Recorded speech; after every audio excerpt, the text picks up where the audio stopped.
ಈ ಚಿಕನ್ ತಗೊಂಡಿದ್ದೀನಿ. ಅರ್ಧ ಸ್ಪೂನ್ ಉಪ್ಪು, ಅರ್ಧ ಸ್ಪೂನ್ ಅರಿಶಿನ, 1 ಕಪ್ಪು ಮೊಸರು ಹಾಕೋತೀನಿ. 1 ಕಪ್ ಮೊಸರು ಹಾಕ್ಕೊಂಡು ನೀಟಾಗೆಲ್ಲ ಮಿಕ್ಸ್ ಮಾಡಿಕೊಂಡು ಒಂದು 5 ನಿಮಿಷ ಬಿಡ್ತೀನಿ. ಅಷ್ಟರಲ್ಲಿ ಒಂದು ಮಿಕ್ಸಿಗೆ 1 ಗೆಡ್ಡೆ ಈರುಳ್ಳಿ ಹಾಕೋತೀನಿ, 1 ಗೆಡ್ಡೆ ಬೆಳ್ಳುಳ್ಳಿ, ಅರ್ಧ ಇಂಚ್ ಶುಂಠಿ, ಸ್ವಲ್ಪ ಮೆಂತ್ಯ ಸೊಪ್ಪು, ಸ್ವಲ್ಪ ಪುದೀನ, ಒಂದು ಸ್ವಲ್ಪ ಕೊತ್ತಂಬರಿ ಸೊಪ್ಪು, 15ರಿಂದ 20 ಹಸಿಮೆಣಸಿನ್ಕಾಯಿ ಹಾಕ್ಕೊಂಡು ನುಣ್ಣಗೆ ರುಬ್ಕೊತೀನಿ. 1 ಸ್ಪೂನ್ ಗರಂ ಮಸಾಲ, 2 ಸ್ಪೂನ್ ಧನಿಯಾ ಪುಡಿ ಹಾಕ್ಕೊಂಡು ಇನ್ನೊಂದು ಸಲ ನುಣ್ಣಗೆ ರುಬ್ಕೊತೀನಿ. ಮಿಕ್ಸ್ ಆಗುತ್ತೆ.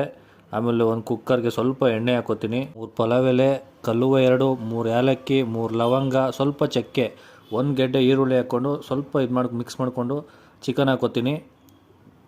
ಚಿಕನ್ ಹಾಕ್ಕೊಂಡು ನೀಟಾಗೆಲ್ಲ ತಿರುಗಿಸ್ಕೊಂಡು ಆಗಲೇ ರುಬ್ಕೊಂಡಿದ್ನಲ್ಲ ಆ ಮಸಾಲೆ ಹಾಕೋತೀನಿ.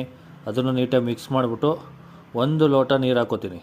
1 ಲೋಟ ನೀರು ಹಾಕ್ಕೊಂಡು 1-2 ಟೊಮೊಟೊ ಕಟ್ ಮಾಡಿ ಇಟ್ಕೊಂಡಿದ್ದೆ